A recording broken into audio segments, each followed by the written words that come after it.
Namaste, hello, and welcome to India Global Week 2020, Be the Revaya and a Better New World. I'm your host, Priyanka Deo, reporting from New Delhi, and I'm super excited because as of this morning, we just got word that we have registered attendees from over 50 countries. I believe it's 52 countries, if not more now. So super excited. Follow us on India Incorp. That's at India INCO throughout India Global Week. That being said, let's get started.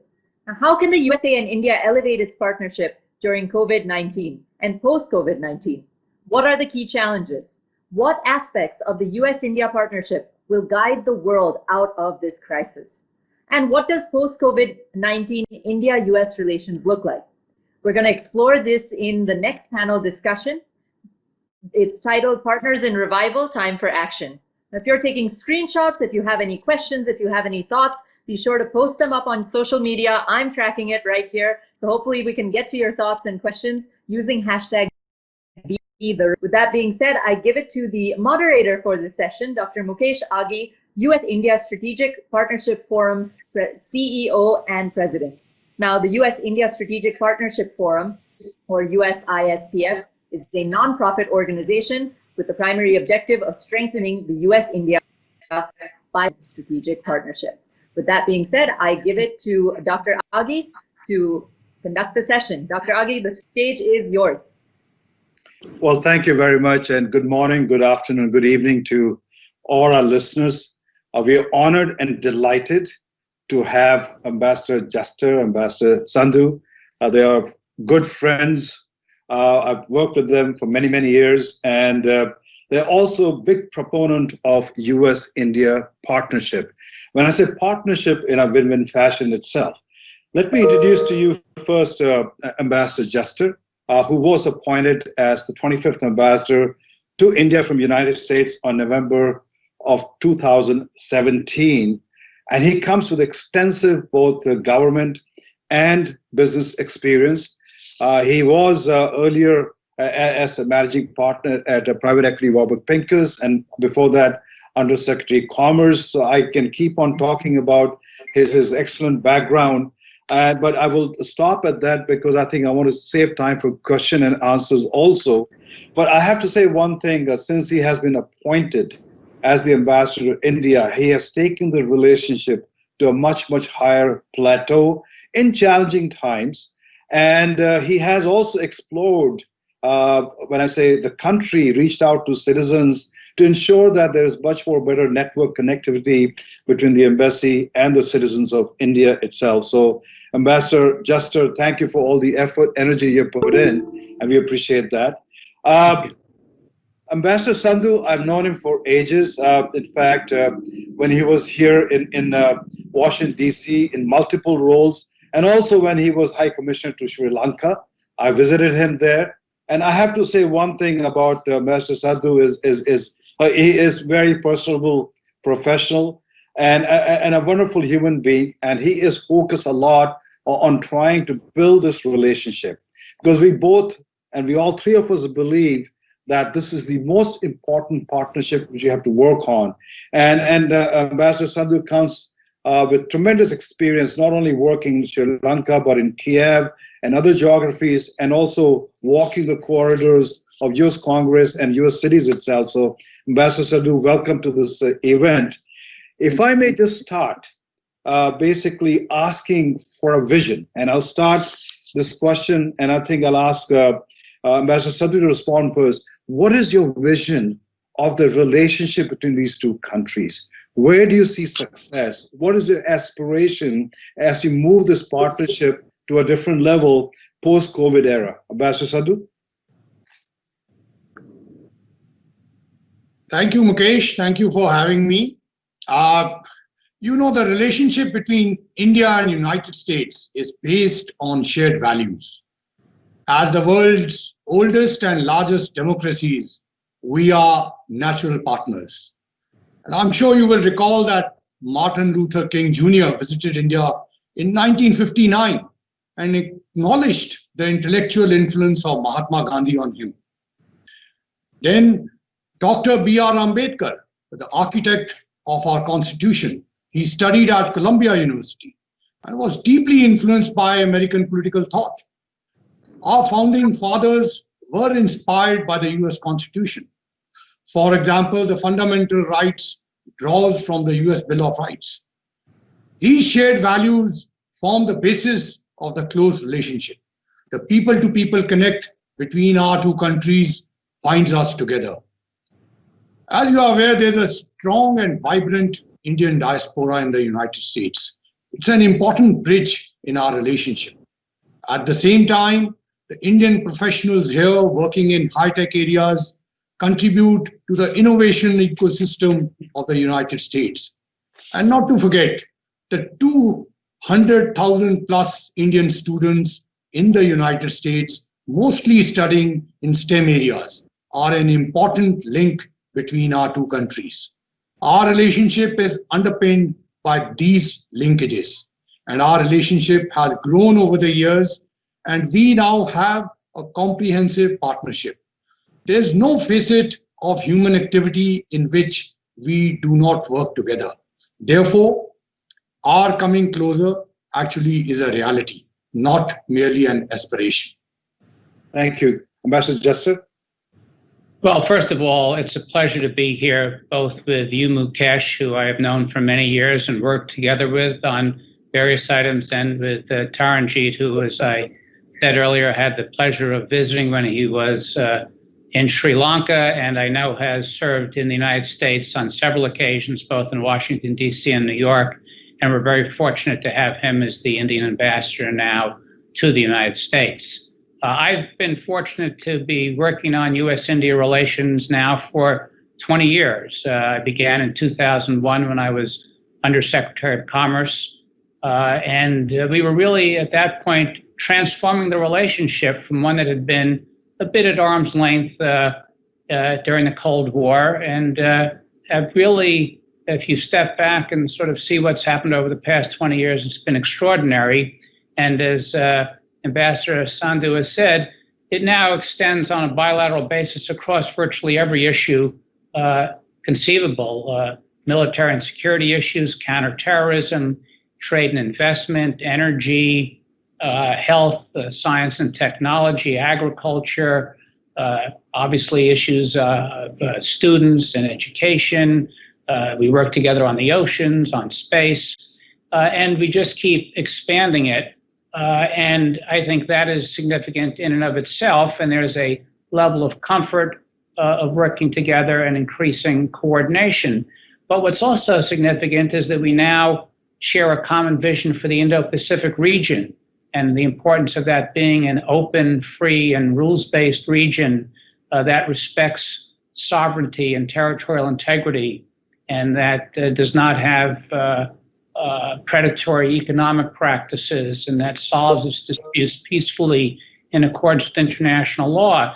And we want to work together with like-minded countries in the region to advance this vision. And we now are working together globally on issues. As Ambassador Sandhu said, it's a comprehensive global strategic partnership. So it continues to grow in leaps and bounds. I think it's got a very solid foundation in the people-to-people relationship. There's just a natural affinity between Indians and Americans, and we have the 4 million Indian Americans. And it goes, I think, even beyond shared values, just to the way we think about life, the importance we place on education, the professional pursuits of each of us, and the way we've been able to work together in the business world and elsewhere. So from my perspective, this is one of the defining relationships for the 21st century, and it just continues to get stronger and more important as time goes on.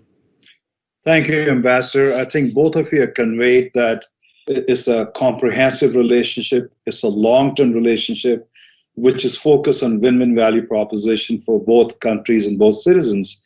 And, the question I have to move on, and I'll start with you, Ambassador Jester, is it's a big ocean to boil. And when you look at this relationship. And so the question is how do you define success in 2-3 different areas, be it on trade, be it on major defense partners, or be it on values which we share itself? Or your perspective, Ambassador Jester? Well, 2 points I'd make. First, when I first came out here, people said, what's the next great initiative in the U.S. India relationship? And my feeling is the relationship has gotten bigger than a particular initiative or a particular measure of success. It cuts across, as we've said, so many issues. And inevitably, when you do that, there are going to be points of friction as well as points of synergy. And that's part of a mature relationship that the United States has with other countries as well. I think in terms of some of the big potential areas of success, obviously, we've continued to build out our military relationship. We have increasingly complex exercises together. We have exchanges. We share some of the weaponry and interoperability. We're able to communicate in secure ways. And as you look at the Indian Ocean region, we work together on maritime security. Trade is another area where, on the one hand, people do get frustrated because we see so much potential that we still feel we can fulfill. On the other hand, every year the trade amounts, volumes grow, as does investment grow. And so it certainly continues to expand and get better, but I think there's more possibilities there. Energy has been another area that really in the last 2 to 3 years has become a critical component, and we work together on energy security, on innovation, on strategic energy issues. And I could go on, as I said, in space, in the oceans. So there are a lot of areas of success. I think looking forward, 5G is an area where we could work together with our technology companies to advance that. And of course, COVID-19 highlights the importance of health and how we've worked together. We have a large contingent from the HHS, so the Health and Human Services Department here, as well as the Center for Disease Controls and Prevention. And we've worked with India for many years on health issues. We're a major developer of vaccines. India is a major producer. We can work together on pharmaceuticals. So these are all areas of huge opportunity. And we have to simply continue to move forward and work together to take advantage of these opportunities. Thank you, Ambassador Jester. I think you brought a lot of issues. Your response, Ambassador Sandhu? As Ambassador Jester has just said, India and United States, we are working together in wide array of areas. In terms of priorities, I would say the deepening of our economic partnership is an important priority for us, especially now with the outbreak of COVID-19 that has jolted the global economy. While there are challenges, there are, of course, opportunities. As businesses are taking a look at the supply chains, India and United States can work together to leverage the opportunities. Ambassador Jester mentioned about the defense. We have come a long way in a short span of time. Today, we have a broad-based defense partnership with the United States encompassing many aspects of defense cooperation. So it's not just that it covers defense trade, which of course is over $21 billion, but also covers joint exercises and training, joint research and technology collaboration, co-development and co-production of defense platforms. So we see an robust institutional framework. And at the same time, you are also aware that a number of reform measures have been taken up by the Government of India very recently. We have opened up new opportunities for foreign investors and for mutually beneficial collaboration with partner countries. And in that sense, this is one priority. Then, as Ambassador Jester mentioned, energy. Now, if you just look at it, 3 years ago, perhaps it was nothing. But now it is remarkable. India today is amongst the top 6 export destinations for US crude and LNG. And energy trade between our two countries has amounted to $8 billion in 2019 alone. So in that sense, there's an immense potential for expanding the bilateral cooperation in this area. And lastly, and if not what he has already said about the trade, this is again, as I mentioned, it's one of the important dimensions of our comprehensive global strategic partnership. Our bilateral trade has expanded at more than 10% on a year-to-year basis. And apart from energy and defense, our basket is indeed growing. And trust, partnership, and cooperation with reliable partners will be the way forward. And as you know, COVID-19 has shown to both United States and India that we are reliable partners. And that is an important base for our future collaborative investment opportunities, as well as the push. Thank you, Ambassador Sandhu. I'm going to pose a question. Initially, let me focus on the major defense partnership and also Indo-Pacific cooperation. What is the vision both of you have when you look at each other as major defense partner? Is it supply of weapons to each other, communication, logistics, or creating a defense manufacturing ecosystem in India, or working together in a quad across the region to make sure the international rule of the law is adhered to? So let me start with Ambassador Jester on that question, then I'll come to you, Ambassador Sandhu. All of the above. I think what's very important is to recognize in today's world, defense does not just mean pieces of hardware or even platforms. It's systems and networks. And I think where the United States can be of great assistance to India is integrating it into some of the systems and networks that we have for domain awareness in the Indian Ocean region and for other ways to integrate all of your defense capabilities. It also, as you said, relates to co-production and to really building out, and in India, things that we do together that have a global market. And I've been down to Hyderabad. We have some joint ventures there with Tata and Boeing and Tata and Lockheed Martin that are very significant and I think can be a model for things that we can do more of.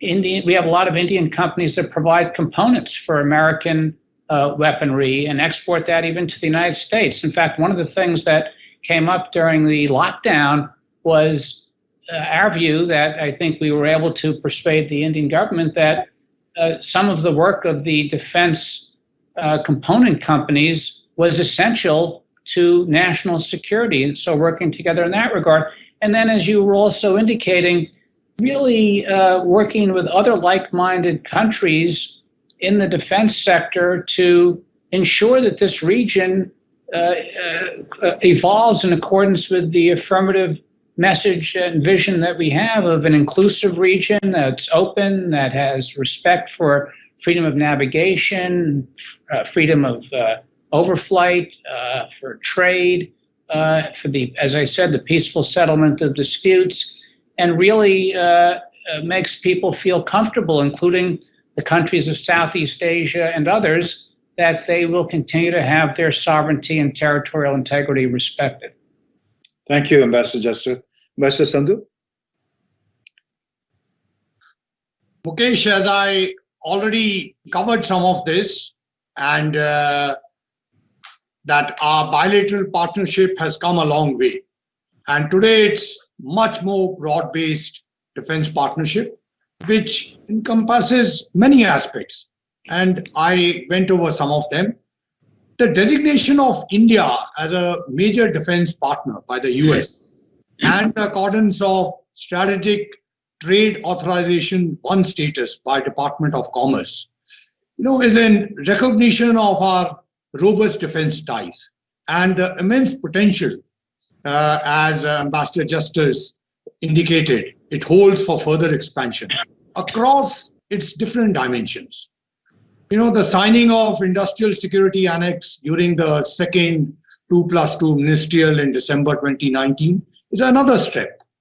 Indeed, defense cooperation has itself as one of the most significant dimensions of our relationship. And on this other part which you have said, as democracies with shared values, India and United States share a commitment to rules-based order of international law and peaceful settlement of disputes. There is increasing convergence in our strategic vision, including in areas such as Indo-Pacific, as you indicated. Our relationship is a global comprehensive strategic partnership, which means that we cooperate in a number of areas, including regional issues. Our relationship with the United States is multifaceted and stands on its own footing. It is on an upward trajectory, and therefore there are many complementarities in our partnership. Thank you, Ambassador Sandhu. Let me just move on to energy, because if India is going to grow economically, it needs sustainable, secure energy. And today, if you look at India, imports slightly over 80% of its energy. And in the last few years, the cooperation between India and the US has gone up dramatically. As you mentioned in your opening statement, that India has started importing a lot of US crude and moving in other areas. So my question to both of you is while India leverages the defense partnership and moves into the energy area, where do you see greater collaboration, specifically on the renewable environment itself? Because you have I call the old energy and the new energy. Where do you see the momentum picking up, Ambassador Jester? Well, again, I think our energy relationship, as Ambassador Sandhu has said, has grown by leaps and bounds in the last 3 years.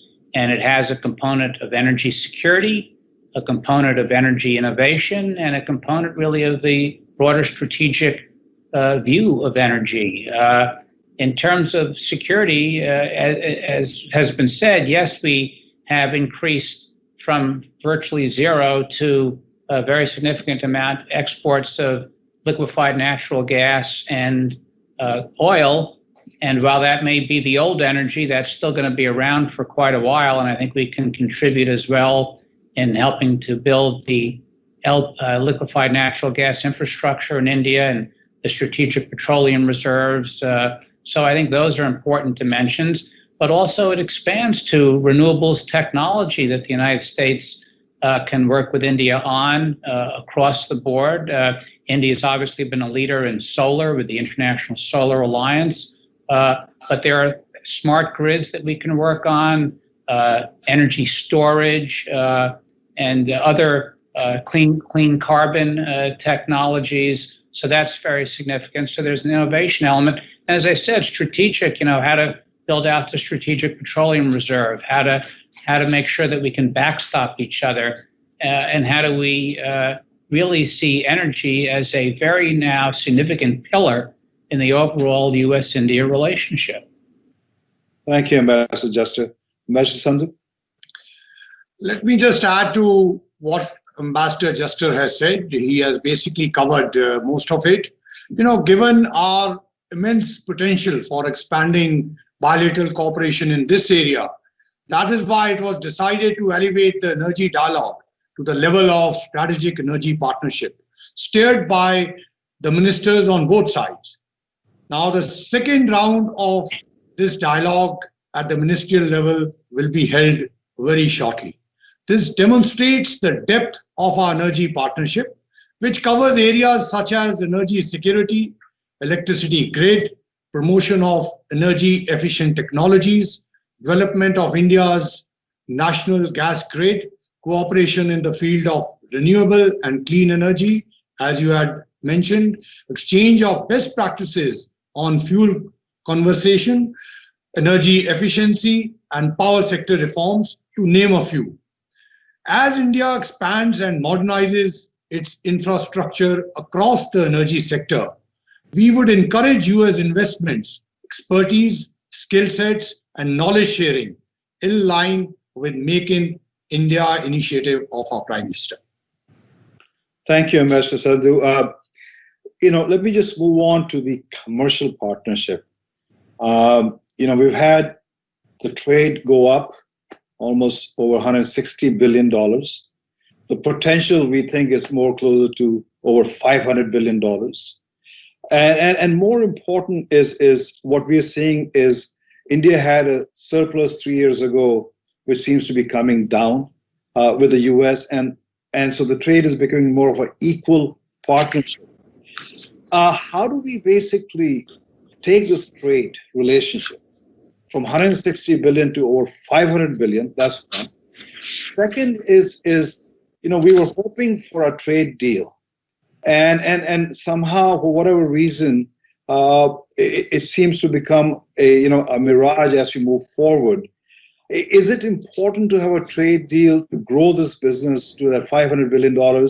Because things seems to be working the way they're working.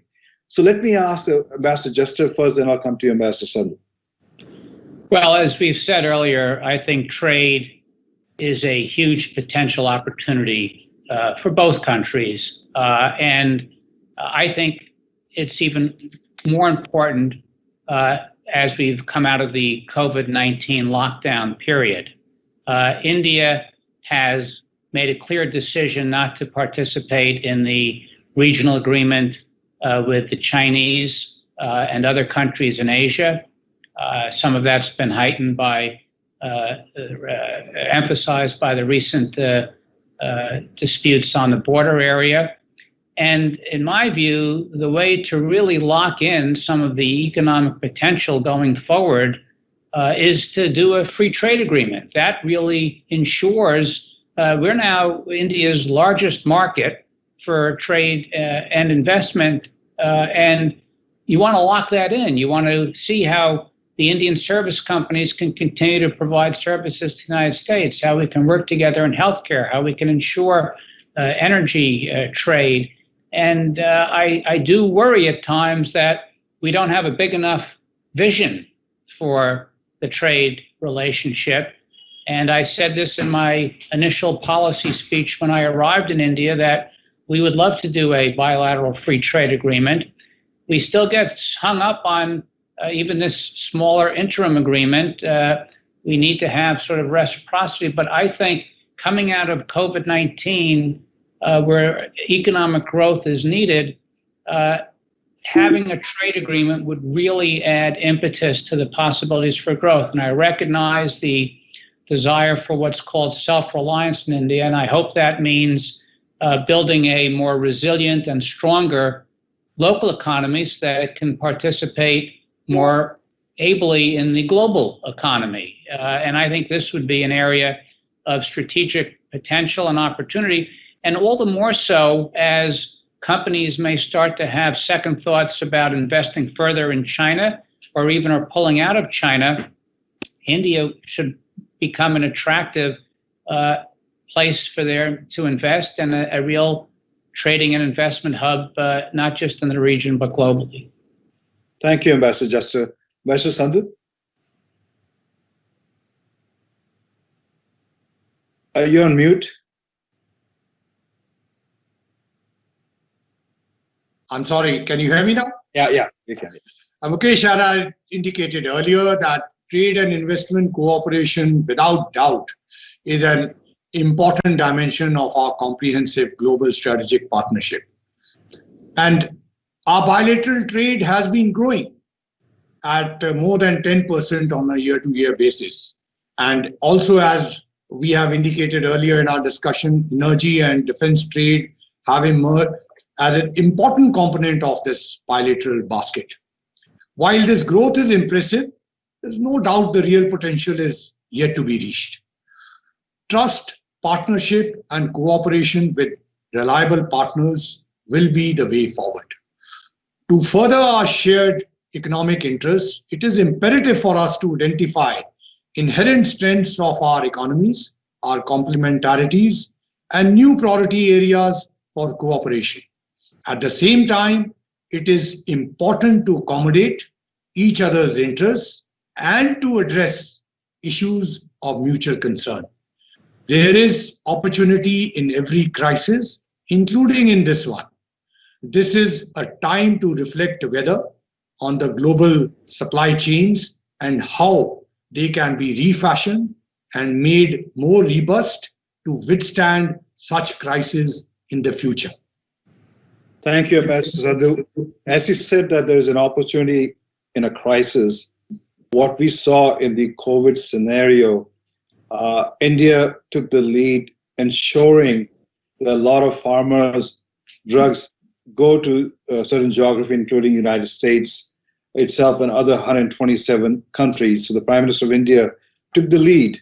But one thing which did come out, that roughly India supplies almost 40% of the US generic drug market. And India imports roughly 70% of the APIs from China. And in the case of paracetamol, ibuprofen, other antibiotics, 100% of the APIs come in. Do you see a greater collaboration between the United States and India to see how we can get more APIs being manufactured in India itself? Ambassador Sandhu, to you, then I'll come to Ambassador Jester.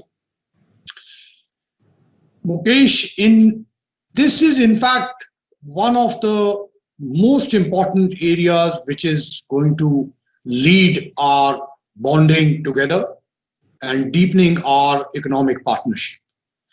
As you know that United States and India have a history of collaborating and cooperation in not only medical research, but also in production of many medicines together.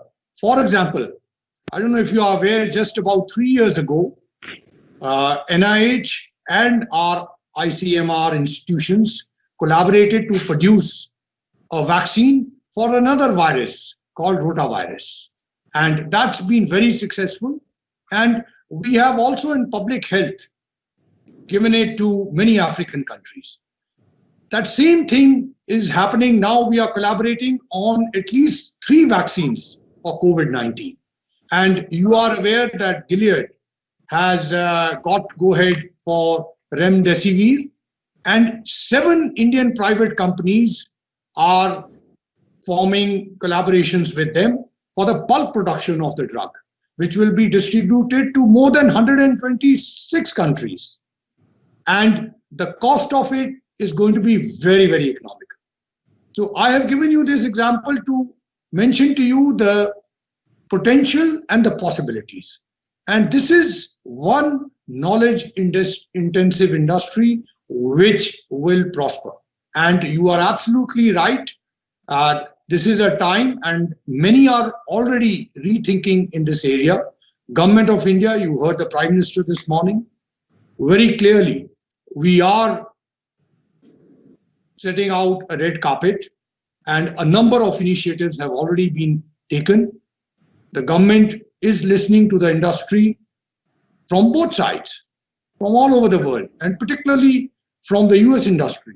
We have been asking out, and I'm sure in coming days, this is one area where we are both going to grow together. Thank you. Ambassador Jester. I agree that the whole medical and healthcare area is one of significance to both countries. We've worked together for many years. As I said, I have at the embassy a big contingent of people from the United States that work on these issues, as well as locally employed people that we use. I helped launch a hub in Calcutta for antimicrobial resistance cooperation on bacteria in that area with the Indian Council for Medical Research. And what we have to make sure as we come out of COVID-19 is that we see the complementarities that we have and institutionalize those. As I said, I would think through a trade agreement and make sure that we resist the temptation for our countries and others to say, gee, the lesson of COVID-19 is that we have to do everything internally and close ourselves off. I think, as has been said, vaccines is an area where we do development, production is done in India. Drugs, we often develop some of the higher end drugs. India is very good at the generic drugs. There's a variety of things that we can do, but we have to make sure that we clarify the rules of the road, that we ensure the complementarity, that we keep the markets open in this area, and that we build together on what's been a core strength for both of us. Thank you, Ambassador Jester. And I think what comes out is that FTA between two countries is important. And the question I have for both of you, and I'll start with Ambassador Jester, is how do we take this forward? Because we've talked about it, and the question is, how do we take this forward so it's a win-win value proposition for both countries?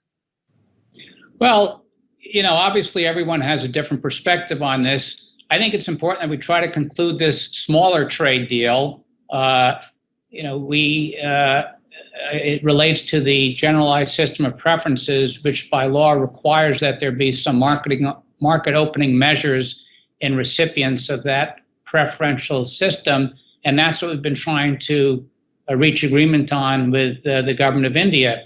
But I think it's important not only on its own terms and not as a concession to the United States, but as a signal to the world that India is open for trade and investment, and that it can be a global hub for manufacturing and part of the supply chain. And I think if we can get that done, that could then give optimism to launching a more comprehensive deal. And hopefully, as I said, coming out of the crisis we're in now, people can see that there are important areas, the whole digital economy.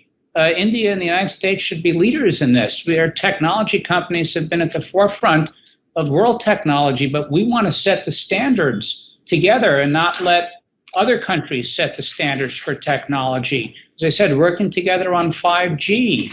So there are a range of areas that it would really behoove us to roll up our sleeves, sit down, and realize that our countries together can forge an economic partnership that's every bit as robust as the military partnership, that's equally strategic, because you need to have a thriving economy that's creating jobs and growth to get the resources to address your other priorities, and that really will be mutually beneficial.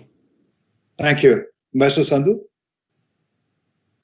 I think Ken has covered a lot of ground on this, but I'll only add that, as absolutely correctly said, that this is certainly a win-win proposition for both of us. And our leadership had, in fact, have given direction to both the trade sides to quickly wrap up the smaller deal and then go in for the bigger, as you said, FTA. What I believe, a lot of ground has been covered, and perhaps we are nearer to the smaller deal than ever before. And as Ken said, that a larger perspective and a broader vision has to be put in here. There are lots of areas, not only just that India has to send a message out in terms of symbolism. I think in the case of United States too, this is the time to send out that message of balancing of a win-win situation. And therefore, I hope that the trade sides of both our countries would be able to finalize this smaller deal very soon, and we can proceed ahead. Thank you. And we hope, and anything we can do to help in that process, the industry is very keen to make sure that there's a trade deal happening. I'm going to move on because we've got 5 minutes on people-to-people ties. This relationship is not just about defense or about trade. It's a lot about people-to-people. You had Martin Luther King getting influenced by Mahatma Gandhi. We had our founder of the Constitution coming to Colombia to learn from that perspective. And we have over 4 million Indian Americans, the most affluent minority groups, quite active in politics. And Ambassador Jester has gone down all across India and seen the passion about United States in India itself. So my question, I'll start with Ambassador Jester, is what can people-to-people do to ensure this relationship goes beyond defense and trade and focuses more on culture, values, innovation, and other aspects of human relationship? Well, I've said in the past that political scientists sometimes say that countries don't have permanent friends, they only have permanent interests. But I really think in the U.S.-India relationship, there is a permanency to the friendship among the people.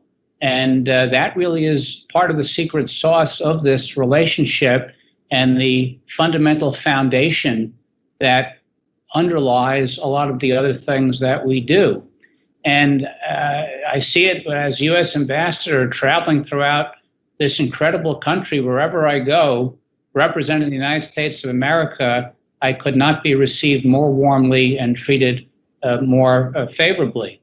And I always find it interesting when I meet with people who say their greatest investment is in the United States. I'm trying to figure out which stock they own and which companies, and they say, no, it's my children. And so I think we have to just keep, doing everything we are doing already. We try have a range of exchange programs that we want to grow and expand.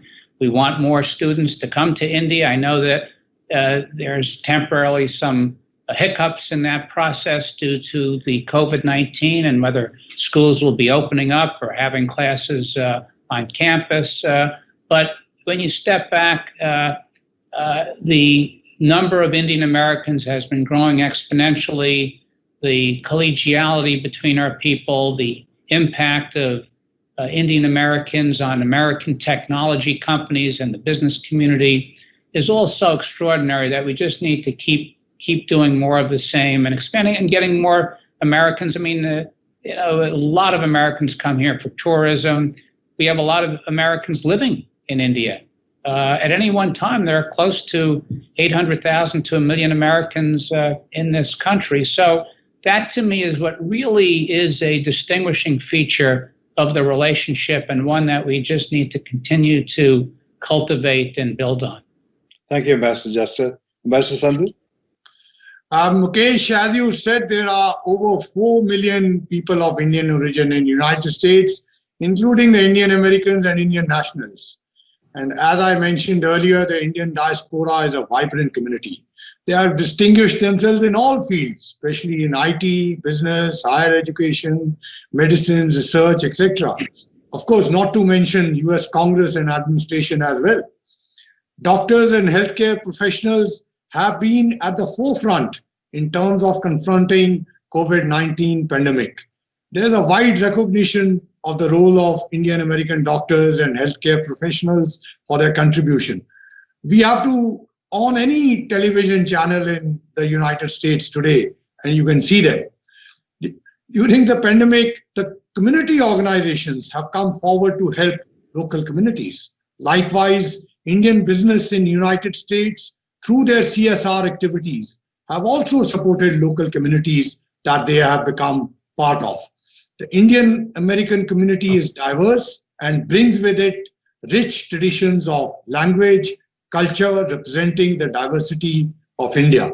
And in addition, the 200,000 plus Indian students in the United States, mostly in STEM areas, are important bridges between our two countries. People-to-people ties are integral to our larger strategic relationship. The frequent exchanges between our experts, scientists, also enables an ecosystem of free exchange of ideas and thoughts. This is an important element of our knowledge partnership in which the diaspora plays an important role. Thank you. I am out of time. I wish we had more time.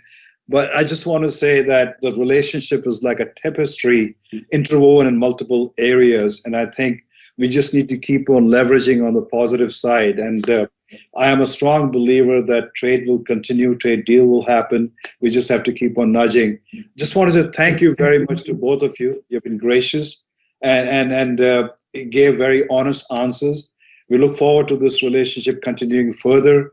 And thank you and wish you well. And please stay safe. Thank you.